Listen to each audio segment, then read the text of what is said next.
Welkom terug by die Kruiskinderkanaal. Kom ons begin met iets wat jy alself beleef het. Het jy ooit baie vuil geword terwyl jy buite gespeel het? Miskien modder op jou hande of gras op jou klere? En dan sê iemand, kom, jy moet eers skoonmaak voordat jy kan inkom. Jy gaan was jou hande, trek skoon klere aan en skielik voel jy sommer weer vars en reg om in te gaan. Dis amper soos die groot storie van die Bybel. 'n Storie van hoe Abba ons skoonmaak en ons nader trek na hom toe. Lang gelede het Abba vir sy mense gewys dat hy heilig is, heeltemal skoon en anders as alles. Maar mense maak foute en sonde maak ons soos daardie vuil hande. Dit keer dat ons naby aan Abba kan kom. En dis waar die 2 Hebreëse woorde inkom wat vir ons die storie help verstaan. Acherimot en Kedoshim. Acherimot beteken na die dood. Die eerste letter, Alef, herinner ons dat Abba altyd daar is, selfs al sien ons hom nie. Get lyk soos 'n deur, 'n pad wat oopgaan. Resh wys na 'n nuwe begin en Jod wys dat Abba selfs in klein dinge werk. Dan kom Mot, dood, met Mem soos water, Wav wat verbind en Tav soos 'n merk of einde. Saam wys dit vir ons, selfs na iets slegs, selfs na sonde, maak Abba 'n nuwe pad oop na lewe.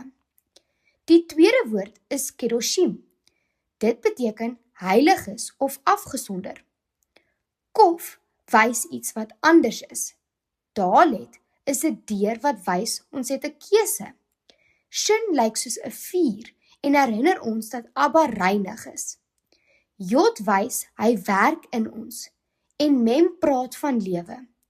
Dit beteken Abba roep ons om anders te leef, om naby aan hom te wees in alles wat ons doen. Nou begin die Bybelse storie vir ons oopgaan. In Levitikus 16 vers 2 sê Abba dat mense nie sommer net in sy heilige teenwoordigheid kan inkom nie. Sonde maak 'n skeiding.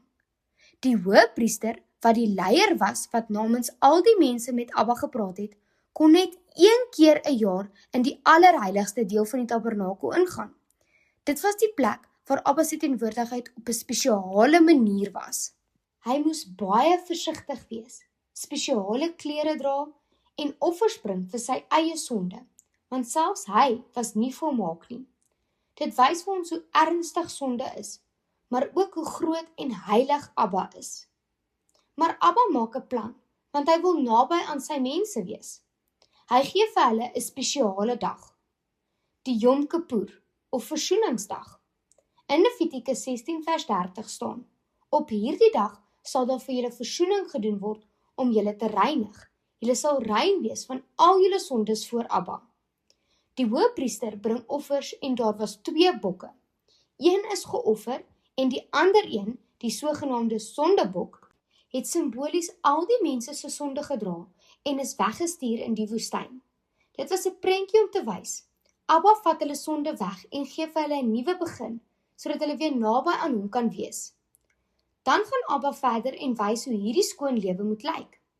In Levitikus 19 vers 2 sê hy, wees heilig, want ek julle God is heilig. En hy maak dit baie prakties. Wees eerlik, moenie steel nie, wees goed vir ander, help die wat minder het. Hy sê ook hulle moes kos los aan die kant van die lande, sodat arme mense dit kon optel. Dit wys hoe belangrik dit vir Abba is, dat ons omgee vir ander. Hy leer hulle om nie te jok of mense te verneek nie, om respek te hê vir ouer mense en om selfs vreemdelinge vriendelik te behandel.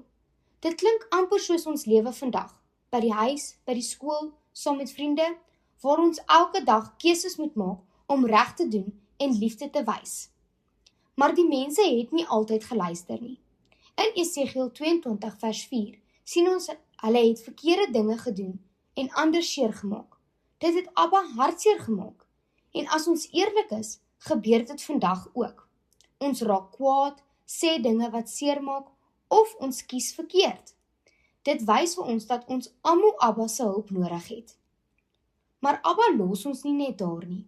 In Amos 9 vers 11 beloof hy, ek sal herstel. En in Amos 9 vers 14 tot 15, praat hy van hoe hy weer opbou en seën. Dit beteken, selfs wanneer dinge verkeerd gaan, bring Abba hoop en 'n nuwe begin. En toe kom Yeshua, die mooiste deel van die storie. In Hebreërs 9 vers 12 lees ons dat hy met sy eie bloed vir ons ewige verlossing gebring het. En in Hebreërs 9 vers 14 staan dat hy ons harte regtig skoonmaak. Dit beteken, ons hoef nie elke keer weer offers te bring nie. Yeshua het dit klaar gedoen, eens en vir altyd, soos 'n perfekte en finale offer, wat alles wat in Levitikus begin het, vervul. Yeshua verduidelik ook in Matteus 15 vers 11, dat dit nie net oor die buitekant gaan nie, maar oor wat in ons harte is. In Matteus 15 vers 19 sê hy dat slegte dinge uit die hart kom. Dit help ons verstaan dat Abba nie net kyk na wat ons doen nie, maar ook na wat binne in ons aangaan. Dan leer ons in 1 Korintiërs 6 vers 19 dat ons liggame Abba se tempel is.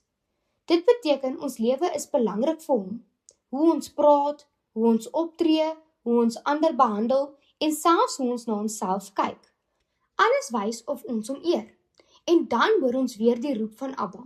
In 1 Petrus 1 vers 15 tot 16. Wees heilig, want ek is heilig. Nou maak alles sin. Aggery moet wys. Na sonde gee Abba 'n nuwe begin deur Yeshua. Kedoshim wys, ons kies elke dag om anders te leef saam met Abba. En vandag lyk dit so. Jy kies vriendelikheid, jy praat die waarheid, jy sê jammer wanneer jy verkeerd is, en jy onthou dat Yeshua jou hart skoon gemaak het. So hierdie storie is nie net oor lank gelede nie. Dit is oor jou vandag. Abba maak jou skoon, hy gee jou 'n nuwe kans, en hy help jou om elke dag nader aan hom te leef. Kom ons bid saam. Abba, dankie dat U ons skoon maak en vir ons nuwe kansse gee. Help ons om elke dag te kies wat reg is en naby aan U te leef. Amen. Shalom!